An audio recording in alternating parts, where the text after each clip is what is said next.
great diverse group of people who have diversity of experience, background in environmental litigation, in lobbying, in community organizing, and in teaching. And we're so glad to have you all. I'm just going to go down the line of who we have here. Our moderator is Wilde Anderson. She's a professor in the Stanford Law School. Next, we have Ingrid, Brostrom, senior attorney at the Center for Race, Poverty, and the Environment. Next, Jessica Tovar. She is an independent contractor and consultant for Bay Area organizations that have included Communities for Better Environments and Green Action. Next, we have Nancy Buermeyer, senior policy strategist at the Breast Cancer Fund.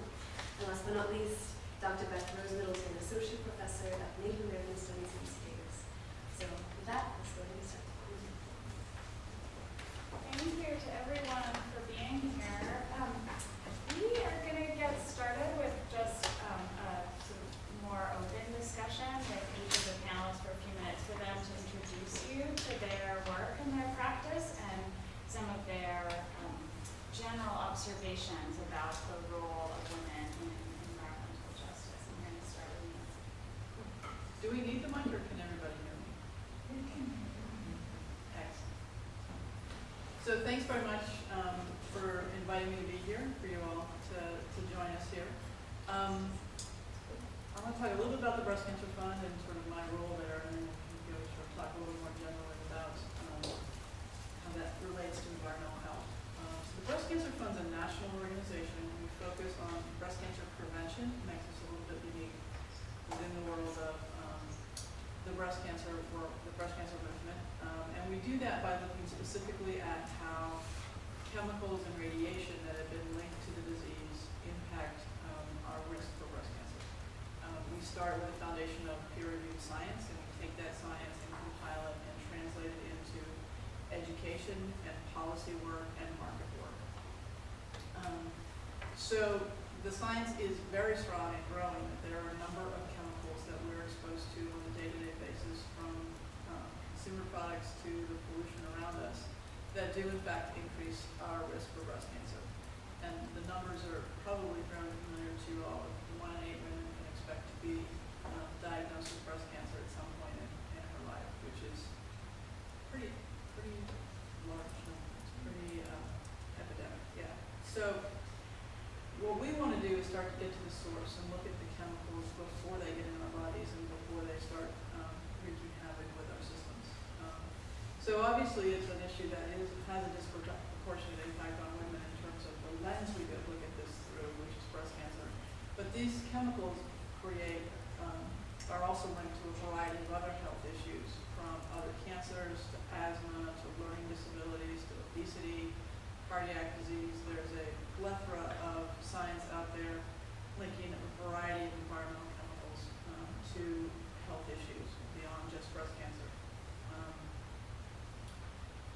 And some of the areas that we focus in terms of our policy work, we house a project called the Campaign for Safe Cosmetics. We look at the carcinogens and chemicals that disrupt our hormones and reproductive toxins that are in our personal care products. So everything from formaldehyde in baby shampoo to lead in lipstick to phthalates and toluene. Phthalates are a family of chemicals that make plastic soft and they're in your nail polish. So there's a whole series of chemicals that are hidden in your products that you put on your body every day. And all of us use a number of those products every day. So we look at that. Probably many of you have heard of a chemical called bisphenol A or BPA. If you have sports water bottles, it has a sticker on it now that says BPA free. We've done a lot through market and state legislation to get BPA out of baby bottles and sippy cups and sports water bottles. But what folks don't always know is that it's used in the epoxy that lines canned foods.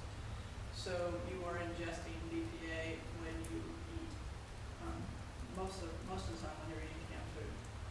And there are a number of other chemicals used in packaging which are also really problematic. So those are a couple of the issues that we work on, but basically we do chemical policy reform through the lens of breast cancer and healthcare.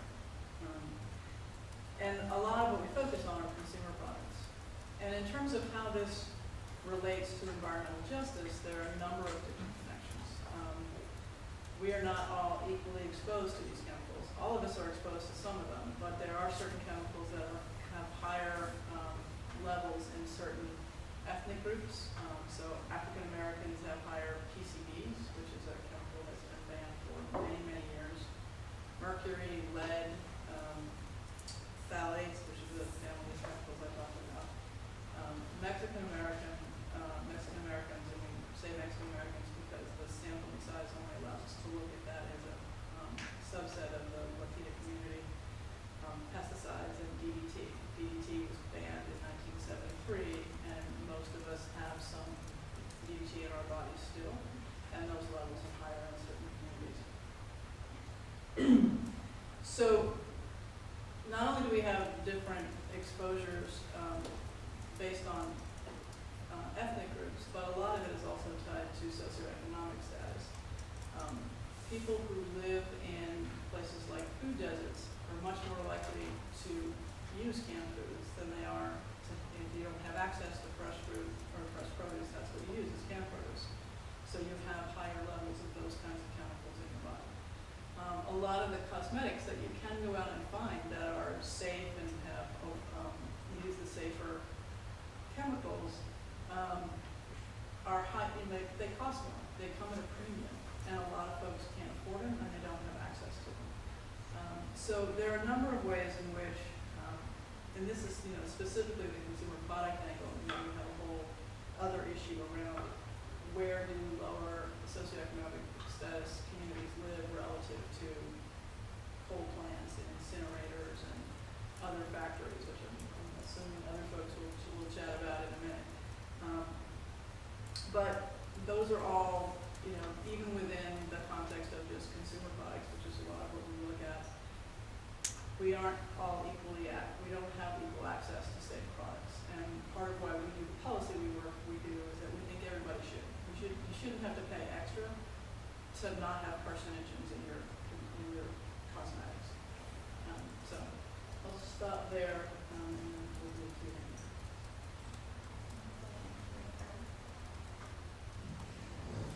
Well, thank you. I learned so much just from listening to you, and I have so many questions, which is part of why it's such an honor to be part of this panel, to be here with you all. So my name is Beth Middleton, and I am born and raised about 4 hours east of here near the McCullough River. And my family's from the Caribbean, via Africa to the Caribbean, and Eastern Europe. And I'm a professor of Native American Studies at UC Davis. So the way I come to environmental justice work is really a passion for thinking about the way in which environmental laws and policies tend to leave out a good segment of the population, or leave out the concerns of a good segment of the population, and that including people who gain most of their livelihood, or a good part of their livelihood, or culturally tied to land, and are using resources in a particular area and caring for those resources. Also including people who are, for example, dispersed throughout an environment without a huge population. So there are issues related to contamination that not be recognized readily, non-point source pollution, for example. So I'm quite passionate about looking at environmental laws and thinking about the fact that they weren't established for us per se, except in a broad sense of protecting the environment we all care about, and thinking about how they might be used to protect indigenous rights, to support self-determination, to protect low-income people or populations of color. So sort of overturning a colonial legacy that is in the environment as much as it is in other parts of our society. So when I look at a lot of environmental laws and policies, I think about procedural and distributive justice. So who's part of the process and who experiences the benefits and harms of the policies. And I'll give a couple of examples. For example, looking at conservation mechanisms. So the Stewardship Council in California is in charge of divesting former Pacific Gas and Electric Company land, a large utility. And the question is, where will those lands go? They're going to conservation entities. But initially, Initially, there was not a focus on indigenous rights and the fact that these lands are indigenous lands. So some of the work I've done has been in collaboration with Native people, particularly in mountain mining country, to work alongside them in terms of cataloging what happened to these lands over time. And in many cases, the exact same lands that belong to the power company today were designated as Indian lands just 100 years ago or less. So making that history visible so that we can advocate today for the return of those lands as part of these sorts of processes.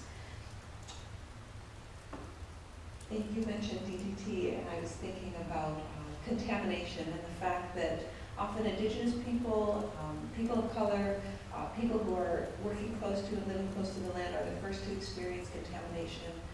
Often the ones with the most struggle to establish where that contamination comes from and how to stop it. And so those are other issues we work on.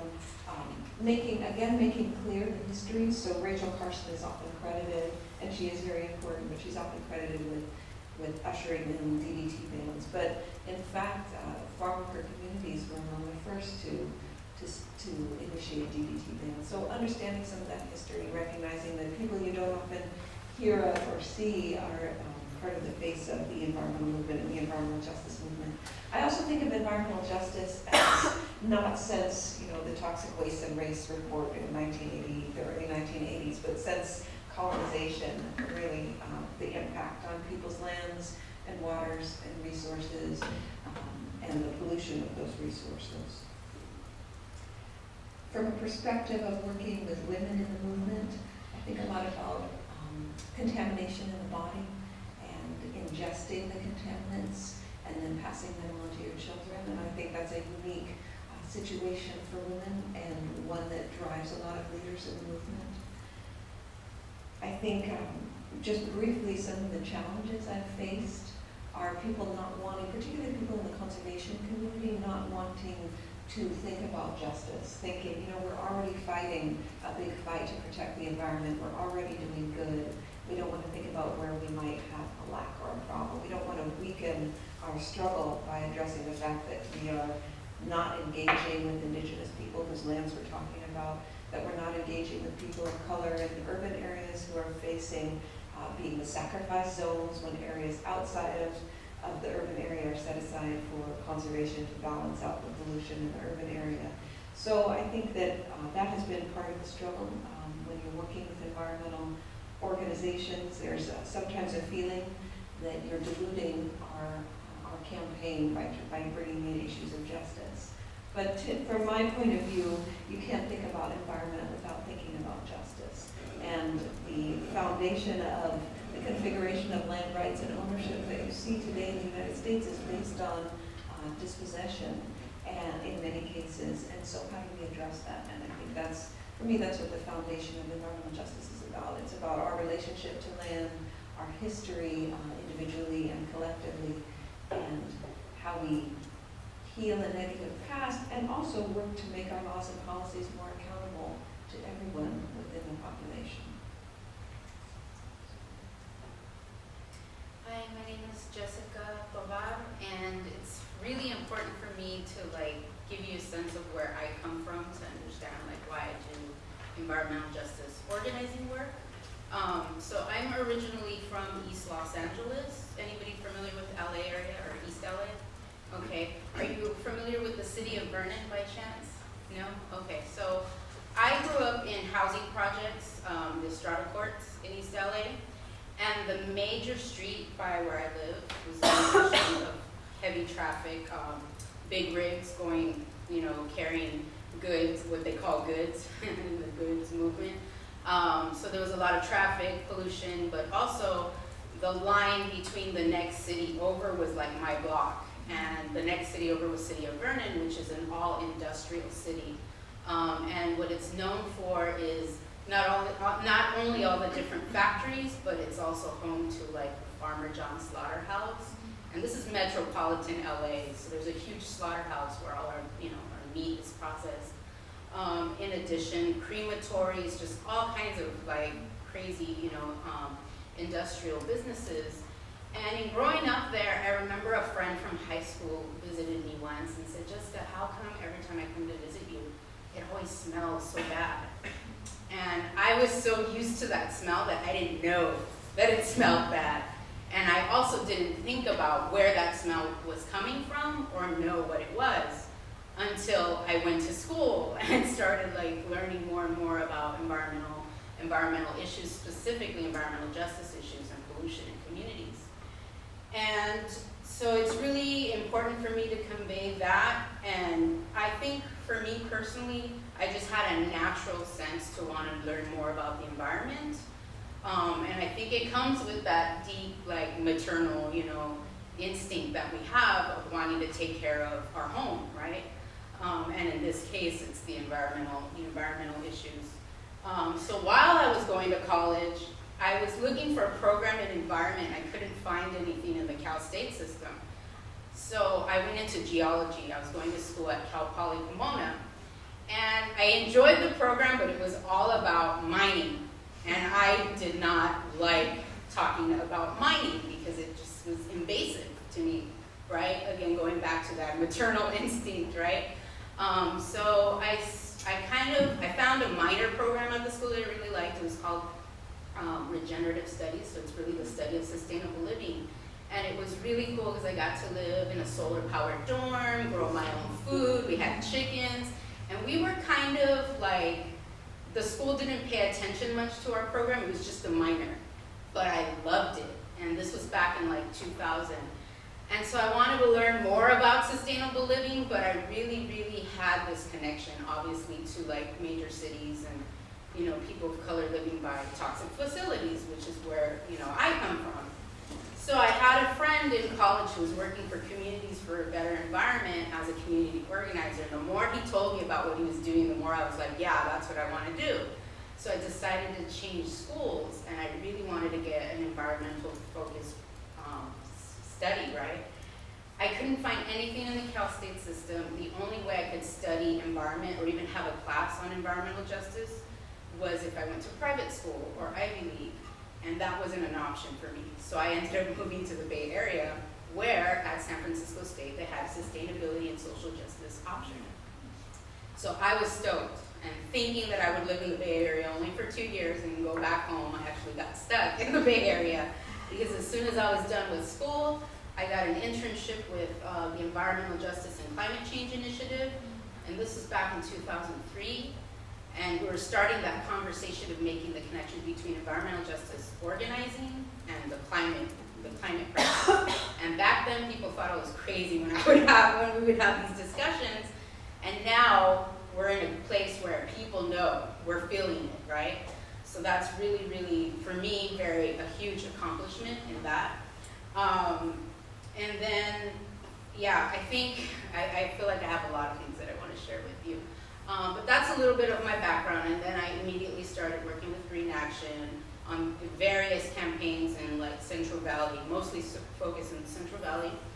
And out there it was mostly air pollution, but there's also obviously water issues in the Central Valley.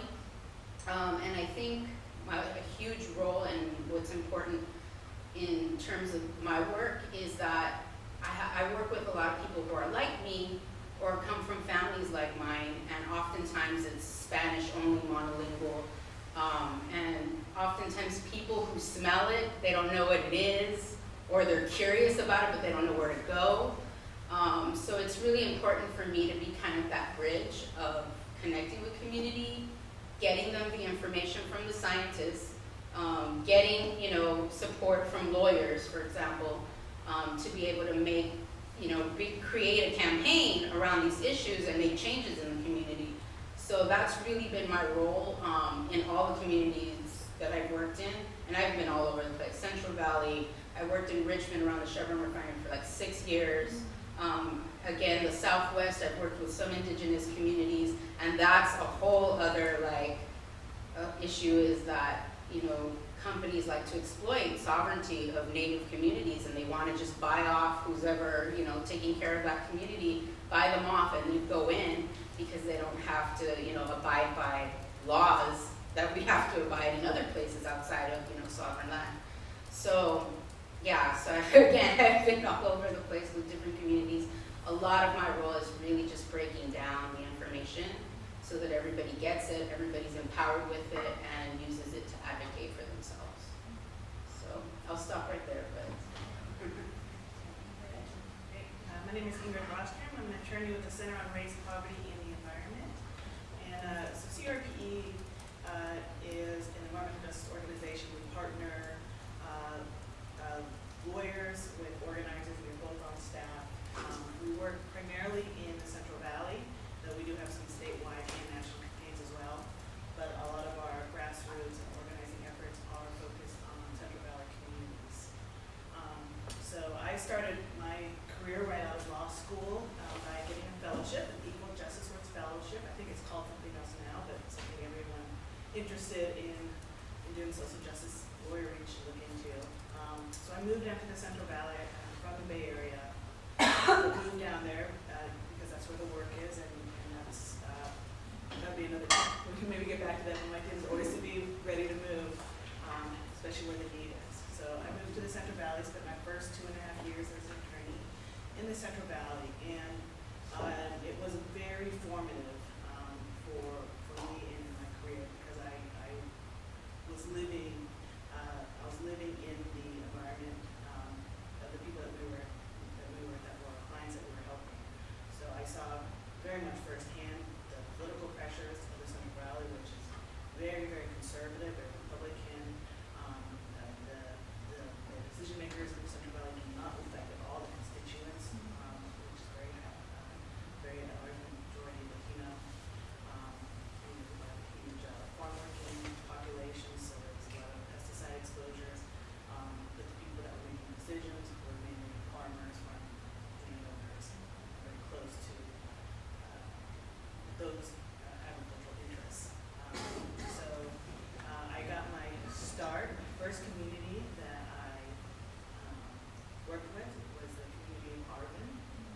Arvin has the dubious distinction of having the worst air quality in the nation. So it's just a little southeast of Bakersfield. And I'll just talk about Arvin because this is a lot of like, the other communities I work with, but none of the communities that we work with are the single issue labs. So you're seeing in the air basin that's the worst polluted in the entire nation. At the same time, there was a Brown Bryant Superfund site, so there was literally a toxic site right in the middle of town that used to manufacture pesticide, leaching into the groundwater.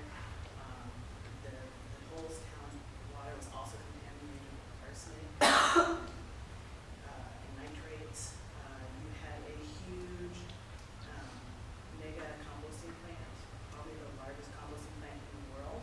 And this is where it gets a little interesting because most people think of composting as, well, that's a green thing. Why? That's great. Here we have some, sustainability built in. But when it gets really to the juxta of the environmental justice issue, which is location matters. And this particular composting plant was accepting waste predominantly from Los Angeles, from the supermarkets there. And so the entire metropolis of Los Angeles and other metropolitan areas in Southern California were dumping all of their organic waste in one little tiny community. So again, you have the disproportionate burdens of who's getting the benefits, people of Los Angeles who's getting the burdens, this very small rural farming community. In fact, 2 people died at the facility due to hydrogen sulfide fumes. So it was very serious. There was manure plants, dairies all around it. So that's just one example of a community that I worked with. And we went in there with organizers. We helped organize the community. And I predominantly see myself as a community lawyer as opposed to a lawyer, which means that we don't go to litigation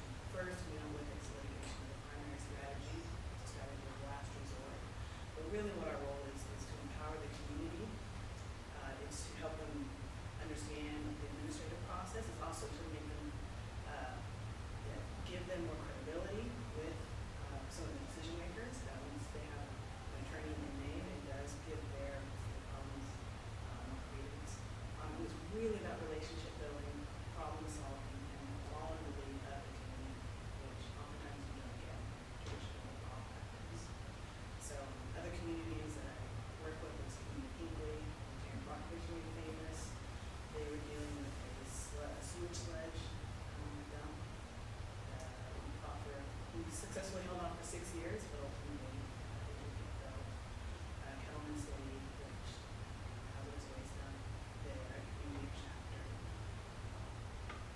And right now I'm working mostly on waste issues. And we are working with communities across the state, including some people in the living area, on reforming the Department of Toxic Substances Control.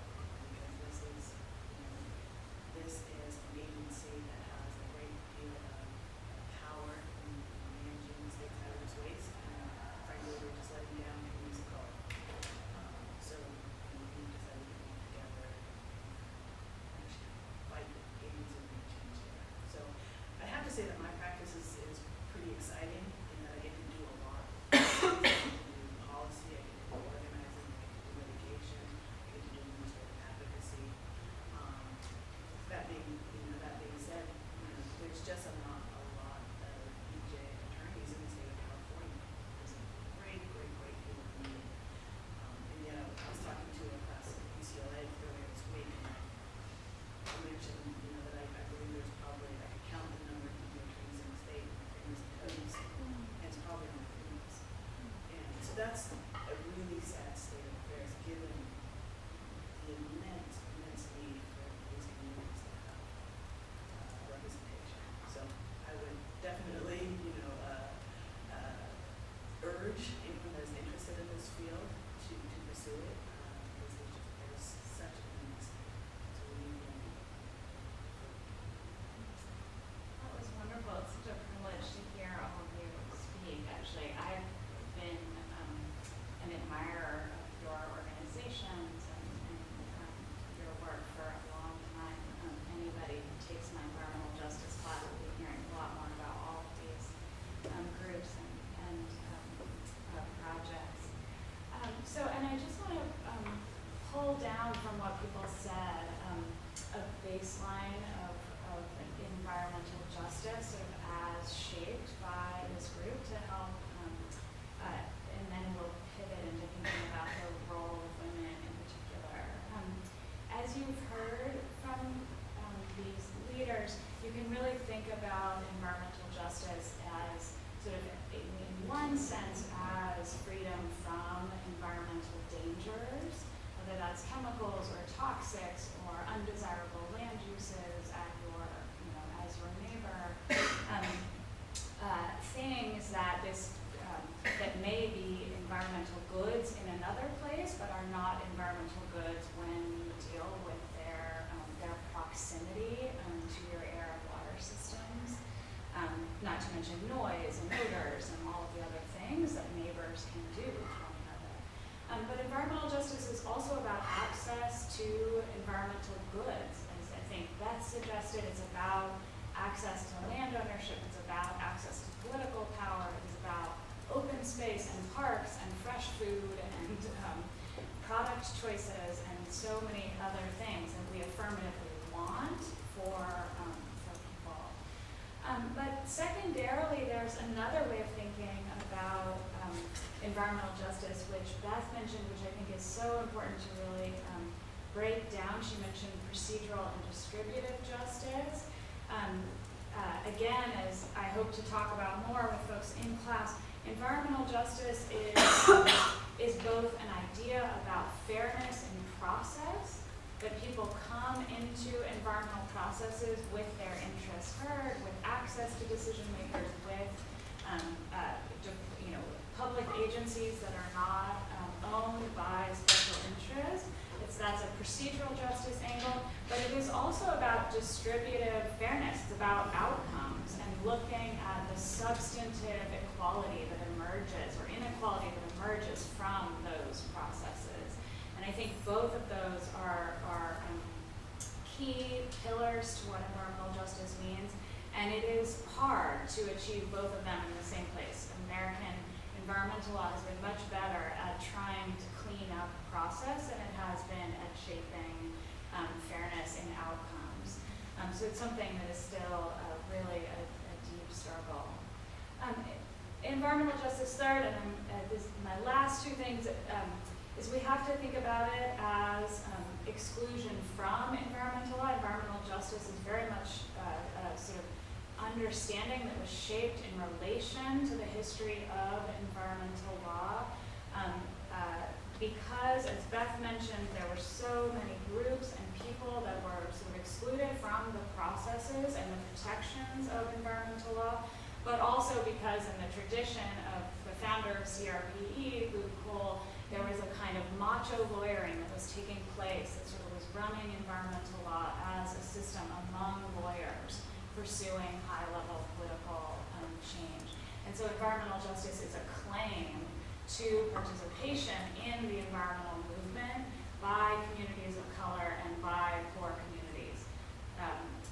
Sometimes by communities that are in both of those categories, sometimes separately, but it is environmental poverty law and it is environmental law for communities of color.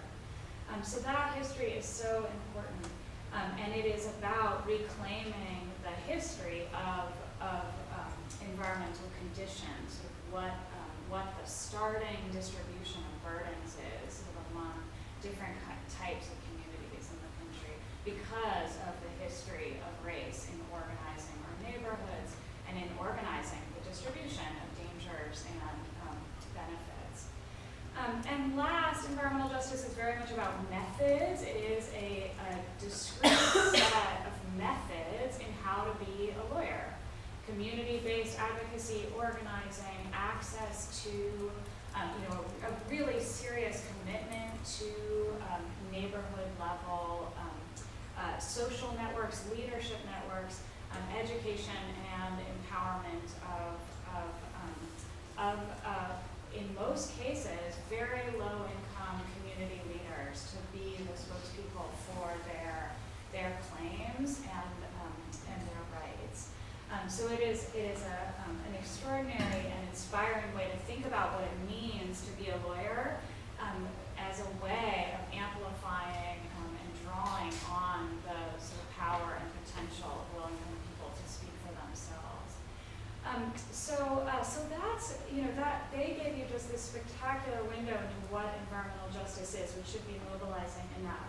But there's an amazing backstory here, too, that some folks may not know in the room, which is that women have had this very particular and special role in the history of the development of environmental justice. And this goes way back into our history in ways that Beth can help us to understand. And it comes all the way into the more modern era with leadership in Love Canal and the anti-toxics movement of women standing for the safety of their homes and their children. And environmental justice, Erin Brockovich was kind of the splashy version of it, but there has been a much longer lineage of women sort of standing for the safety of their environments. And I love the mention of pregnancy because I think that captures some of where that comes from is sort of a direct notion of bodily transfer, the risk of miscarriages, the risk of dangers to babies in utero, but also the role of women as parents, as the sort of as a more responsible party for what goes into their children's food and their children's air and their children's water, the environment of the home. So women have always been incredibly powerful and important leaders in environmental justice. So I would love to just ask you guys to comment on that dimension, on sort of women in EJ, either stories that you've seen or just any observations or comments you have about the particular role of women in this work. I have to sort of tag on to your comment about pregnancy. One of the things that we've done a lot of research on is what it means. The fact that when you get exposed to a chemical is sometimes more important than how much of that chemical you're exposed to. And more science is showing that prenatal exposures are by far the worst, and they can set you up for diseases that you may get decades later, as well as immediate things like miscarriages and birth defects and learning disabilities and autism. We actually did a report, I brought one copy, but it's called Disruptive Development, that looks at specifically BPA and the evidence around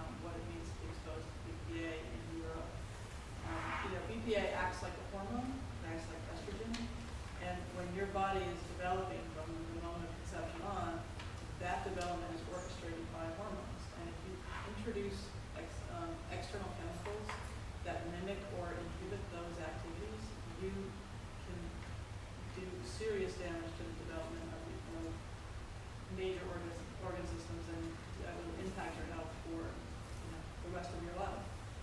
And I do think that sensibility around the fact that we know you can transfer chemicals from your body to the fetus through amniotic fluid and cord blood and all kinds of testing shows hundreds of chemicals. And in some senses, in some ways you give a lot of those chemicals. Like if you've built up chemicals over your lifetime, you can transfer a lot of those, particularly to your first child. So it's really, really scary. So yeah, women are fierce about their kids. And I'm a lobbyist by trade, and there's nothing I'd rather do than bring a mom in who's pissed off because her kids are getting sick, or she's worried that they're going to get sick, because we are the nurturers of the society, and we also happen to be the people who buy the products. So we have an enormous amount of power economically to make choices in the stores when we're buying food and products.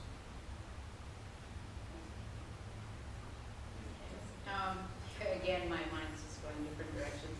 I think first and foremost is like this spiritual connection to the environment. And, certainly for my personal spirituality, that is strongly based in the environment and just having respect for the earth, just like you would have respect for your own mother. But going back to the whole pregnancy and just women's bodies, is that the fact that we naturally carry more fat than men, our bodies are sponges for a lot of these chemicals, and a lot of these chemicals are lipophilic, which is they're attracted to fat. They're in our fat of our bodies, and our breasts are, giant sponges for these chemicals. One thing that I didn't mention earlier was that my mom, while I was going to college, developed breast cancer. And that just was kind of like, okay, I know what I'm doing, like I'm going the right way, like I want to continue doing environmental justice advocacy and organizing. And recently my grandmother, who's about to turn 83, so just last year she was diagnosed with breast cancer. And the flip side to like somebody a woman developing breast cancer is, it's like, I know in my head from what I've learned, what causes it, but then you go into, the medical field and how they treat it, and the fact that a lot of the medication and the things that you're exposed to, the radiation and all that, is also toxic to our bodies. And so, not to mention there's also the whole mental anguish that you go through going through that process. And I'm just telling you, as the daughter and the granddaughter going with my mother and my grandmother to the hospital or for the radiation treatment, whatever it is, that industry is problematic in itself. And I think we mentioned also a little bit outside at lunch about pink washing and the industry just really capitalizing on our pain of having lost someone or having someone who's sick right now from having been exposed to all these things. So yeah, again, my head's just all over the place with this. So, and me personally in my organizing, I remember addressing somebody from the Air District. I'm like, with all, agencies, another problem in itself, and I know you know a lot about that. They often cover for the corporations, and it's really disgusting to see that. But I had a flash of actually telling somebody from the Air District, you rubber stamping all these projects that this refinery wants to do, in my everyday, I'm convinced that at some point I'm gonna deal with cancer, not just because my recent family members have had cancer, but just knowing what a lack of care there is by the government agencies and the corporations really don't care. They're trying to make money. Everybody's just trying to make money, and they don't care who is affected by it, right? Which is a huge, huge, huge problem, which is why we're doing the work that we do. So yeah, the policy is important. I know that I've dealt with a lot of that and just having to understand how that works. And even, engaging community members and saying, you know what, yeah, this agency's rubber stamping this project, they're not listening to us, but we have to testify, and if worst case scenario happens, we're gonna get our lawyers together, and all this testimony is gonna be part of this case.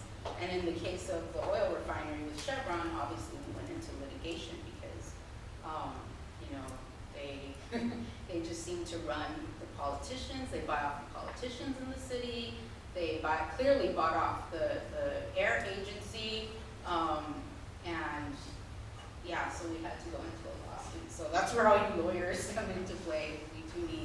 We do need that support, and it's just going back to me as an organizer.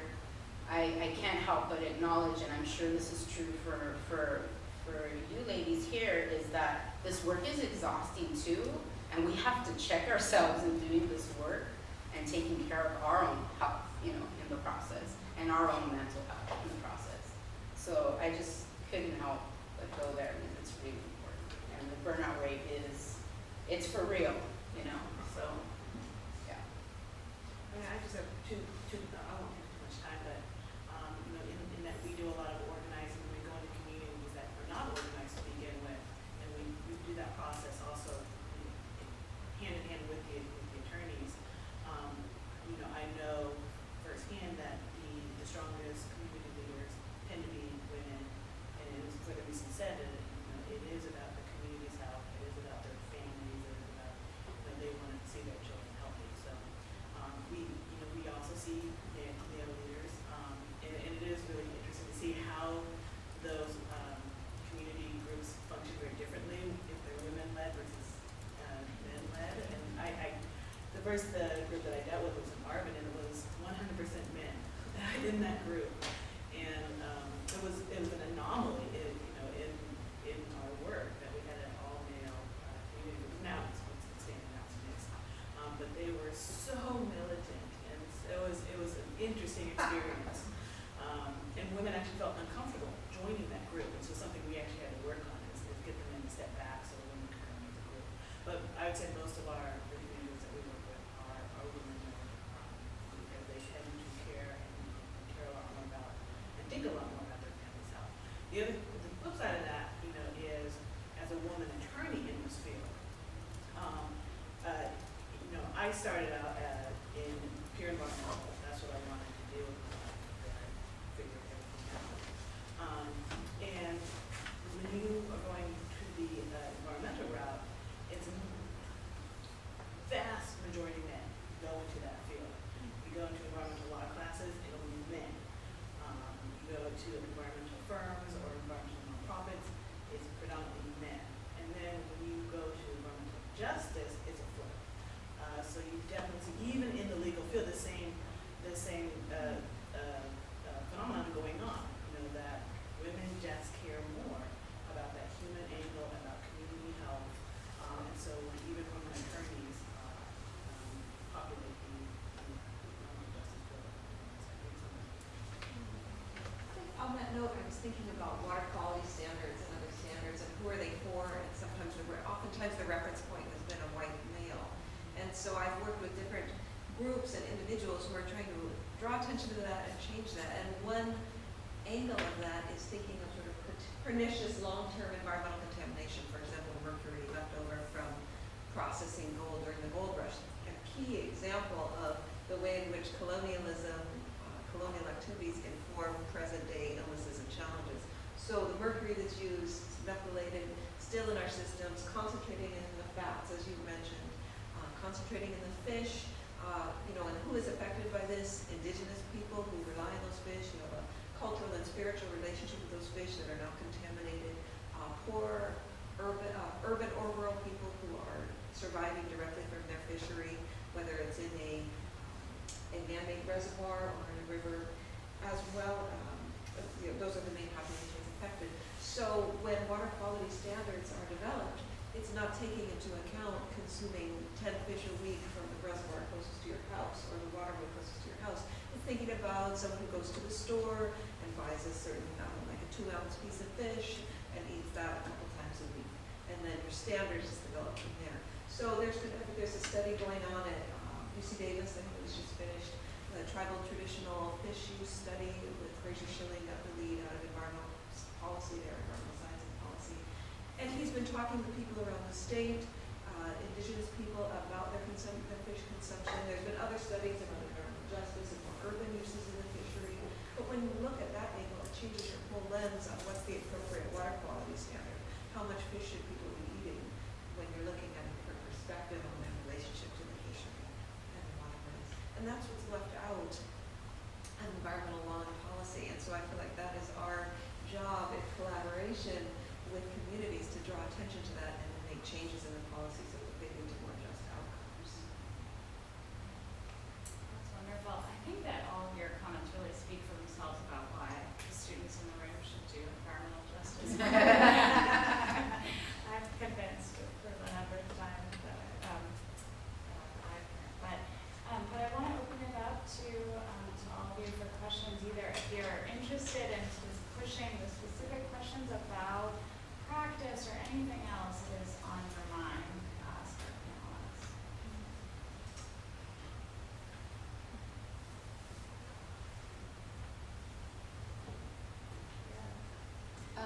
I mean, I have to say I don't have a background in this field. I was just interested and came. But I'm wondering if there have been very many opportunities for coalition building between environmental justice and environmental law groups, and whether that's been something that's been effective at all, or whether like those two angles have just been so different. Because like honestly, like coming from a law student's perspective, a lot of the names you hear are like the environmental law focused groups, and I think they carry a lot of weight in certain circles. And so I wonder if that's something that you've tried to like work with at all, or. Well, you know, the environmental justice lawyers tend to use environmental laws, and so, you know, the practices are similar in that. It's just the goals tend to be slightly different. For a lot of things, there's quite a bit of overlap. You know, clean air, clean water. Things get a lot more difficult when you start dealing with justice, where there actually is a direct opposition position. You know, because the environmental field is not looking at the distribution of goods and bads. They're looking at I'm generalizing, but that tends to be what we see. So I mean, we definitely we partner on litigation where we can with some of the big environmental groups. You know, so yeah, so there definitely is overlap. There definitely is collaboration. At the same time, the enviros have so much more power in terms of, you know, how many people are in that field, how much money, resources they have, how much political power they have in Sacramento to do policy making. So EJ has tended to be this, you know, like the little stepchild, who's always trying to catch up. So, you know, in that, you know, EJ has a different lens and a different goal. More and more, we're trying to assert ourselves and to be, you know, really be the spokesperson for our communities rather than have one of the big environments, you know, pick up that space. So we're competing for space at the same time. There is collaboration. I think part of that might be due to the fact if you look at the text of environmental laws. I was just writing down 22 environmental statutes passed between 1964 and 1980, and if you look at them, they're not about justice. They're about procedures to protect certain species. They're about procedures to ensure some level of public participation when a policy decision is made. So I think that's reflective of where the funding and resources are. I know working in the conservation movement with private conservation, land trusts, for example, there's funding available for conservation, for setting aside lands, for protecting certain species, but you don't see that same funding for cultural conservation, for making sure people are able to maintain their traditional responsibilities to particular places, for making sure that there's space in an urban area for traditional cultural practice for the tribe that's from that space and has been displaced. You know, so you don't see that type of support. And I think it's part and parcel of law, policy, and sort of a colonial view of environment as out there, and we operate on it to protect it, but we are separate, rather than a more integrated view that would be decolonizing. Yeah, I couldn't help but think about the carbon trading issue when you were talking about that, and I think it's a huge problem, and I don't remember exactly where, but I remember there was an issue with the refineries here in the Bay Area, and they were going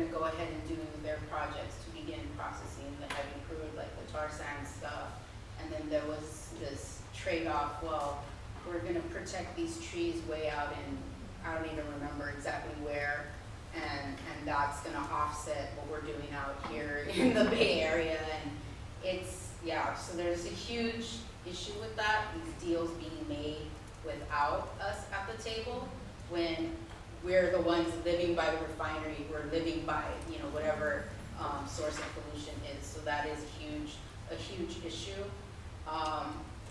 And fortunately, we do have environmental justice lawyers who are in coalition with us already, and I think I've worked a lot with race poverty in the environment, with earth justice in Oakland on different issues, and so there is that connection and relationship. But again, as you were mentioning, just need a lot more need for lawyers in that field. And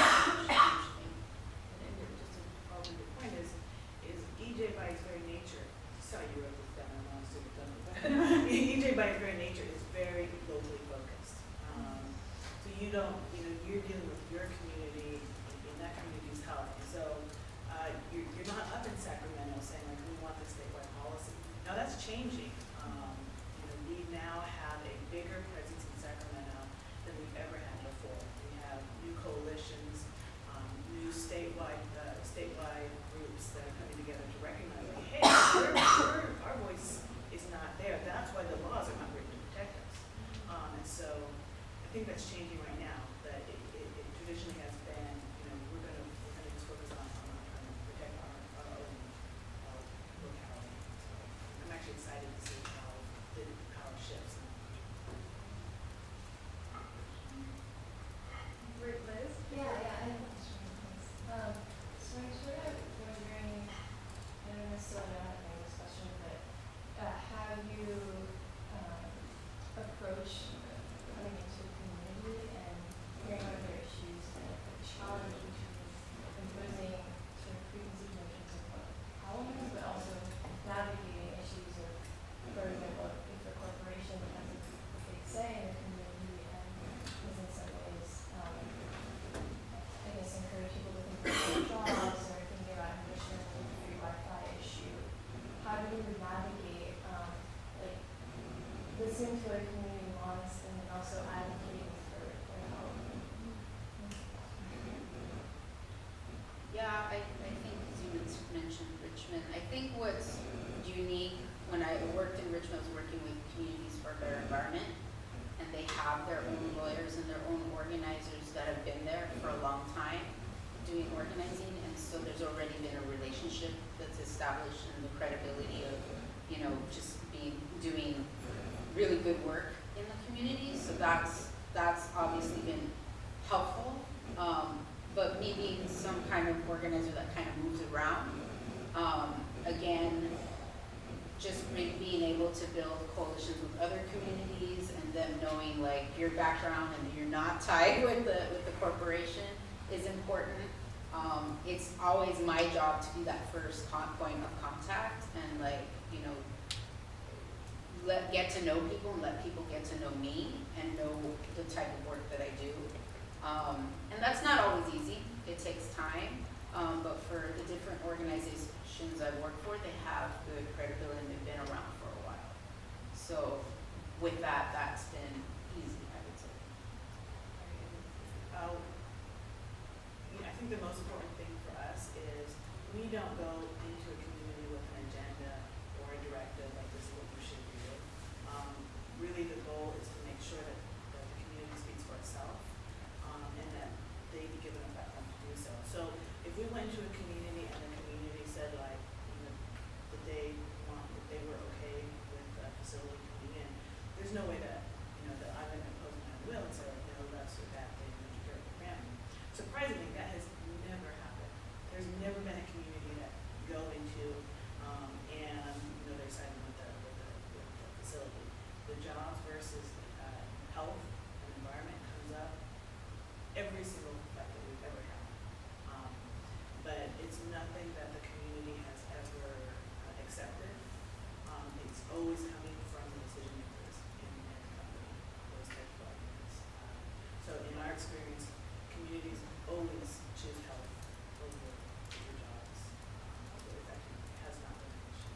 Well, it's interesting, I mean, I think that the environmental movement has a very long history of coalition busting, essentially, between environmental objectives and economic objectives, and so environmental law has always struggled with that problem, and environmental justice has an incredibly vivid version of that goal because you have such economically vulnerable people, and so it's easy to send the message that environmental bads are economic goods, and it is, but my observations are really consistent with Ingrid's statement. It is amazing how often communities refuse that narrative, both because they are often not the people who will get the jobs. Actually, Richmond, the people who live on top of the refinery are almost, in very few instances, the ones who actually work in it.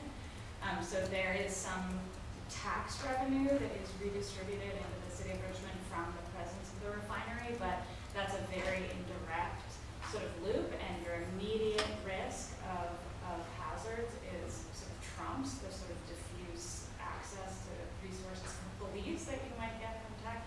So I think it is amazing to see how often people sort of refuse that narrative, but it happens, and it happens in the San Joaquin Valley over water all the time, in particular, of trying to sort of use the need for clean water as a kind of, as a way of pulling farm workers into sort of greater dependence on the major landowners of the Central Valley.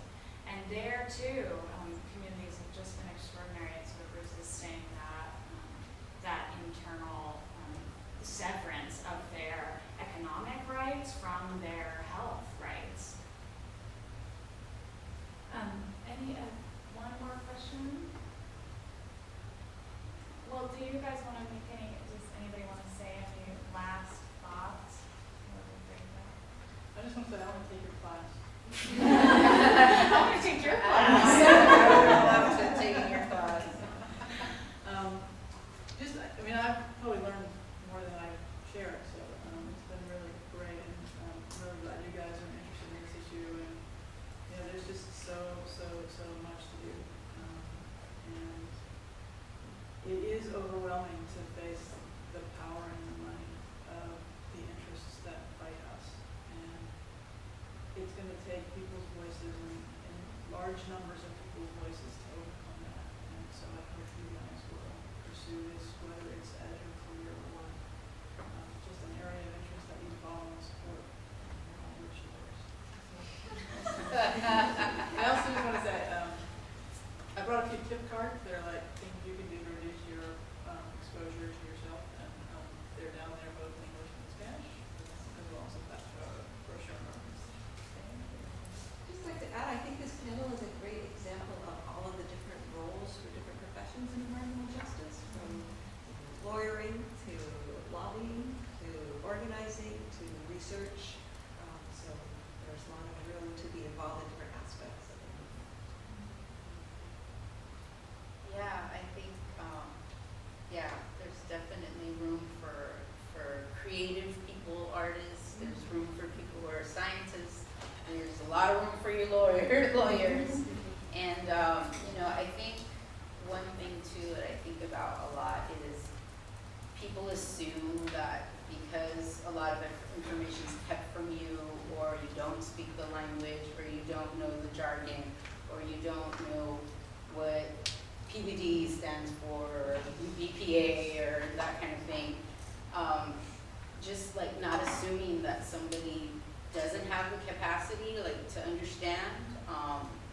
And I think it's very helpful when you break down your own jargon and your acronyms. We speak in acronyms sometimes between each other, and we understand each other, but not everybody understands that, and that's important to keep in mind when you're talking to community members.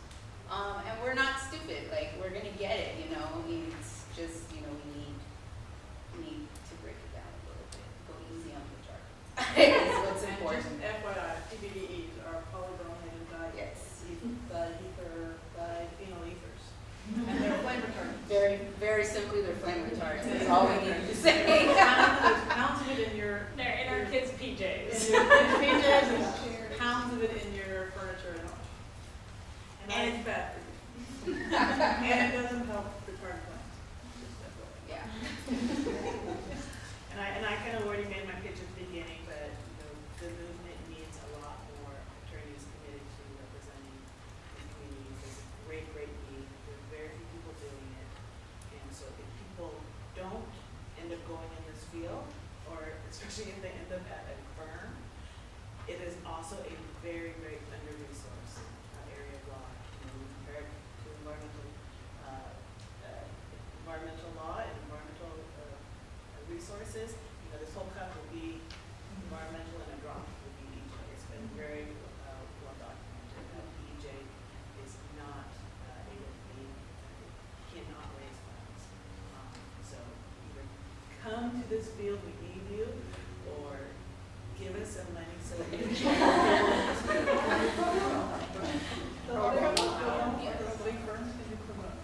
Well, thank you so much. That was really wonderful. I do this work myself because I've answered the gravitational pull of women like you. And it is a very